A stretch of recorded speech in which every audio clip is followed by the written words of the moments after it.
Bismillahirrahmanirrahim. Assalamualaikum warahmatullahi wabarakatuh. Perkenalkan, nama saya Rizky Maulana Yusuf dengan NIM 2235111054 dari Prodi Teknik Informatika B semester 6. Video kali ini saya akan mempresentasikan UAS dari metode penelitian, yaitu analisis penerapan cloud computing dalam meningkatkan efisiensi pengelolaan data pada institusi pendidikan. Yang pertama, mengapa efisiensi pengelolaan data sangat penting di institusi pendidikan? Di era digital, institusi pendidikan mengelola data siswa, dosen, nilai keuangan, dan lain-lain. Kedua, pengelolaan yang lambat dan tidak efisiensi berisiko menghambat operasional akademik dan administrasi. Yang ketiga, dibutuhkan sistem manajemen data yang cepat, aman, dan fleksibel. Lalu, mengapa cloud computing jadi solusi potensial? Yang pertama, cloud memungkinkan penyimpanan data online dan akses jarak jauh. Jadi institusi bisa menyimpan data dan mengakses dari mana saja secara real time.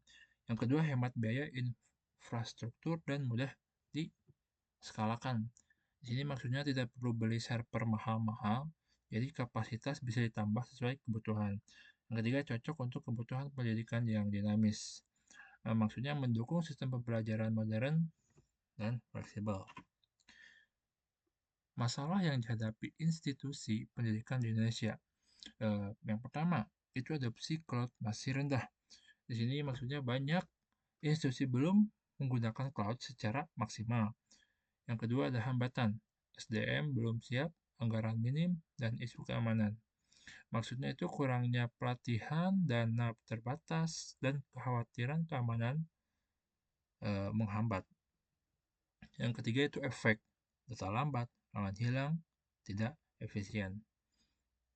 Lalu selanjutnya, pertanyaan kunci dalam penelitian ini, pertama menganalisis dampak cloud computing terhadap efisiensi, yang kedua mengidentifikasi hambatan implementasi, dan yang ketiga merumuskan strategi optimalisasi.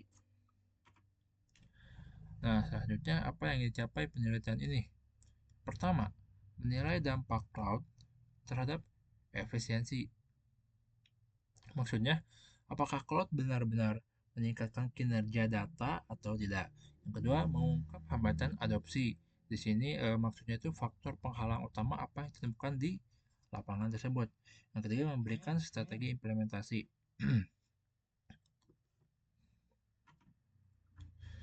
Selanjutnya, ada nilai-nilai Islam dalam teknologi dan efisiensi. 1. Mengurangi biaya infrastruktur. Kedua, meningkatkan kolaborasi. Dan yang ketiga, akses data fleksibel.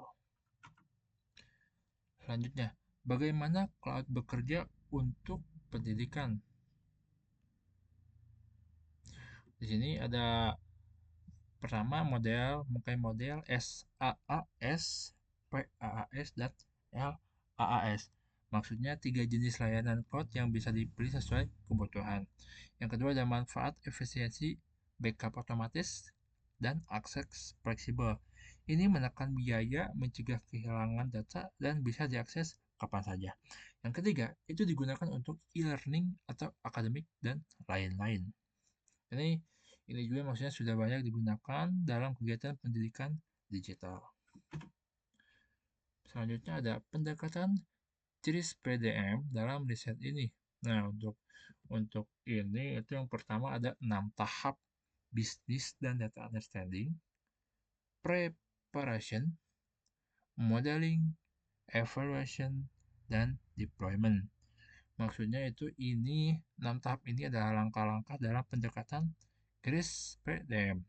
Yang kedua ada diterapkan untuk menilai sistem cloud di institusi pendidikan. Ini digunakan sebagai metode evaluasi terstruktur dalam penelitian ini. Temuan awal dari studi terdahulu. Pertama, cloud terbukti efisiensi, aman, dan fleksibel berbagai studi.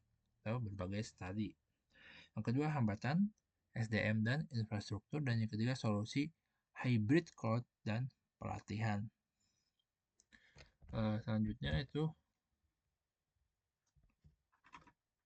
metode penelitian yang digunakan. Pertama, studi kasus kualitatif dan metode CRISPR-DM.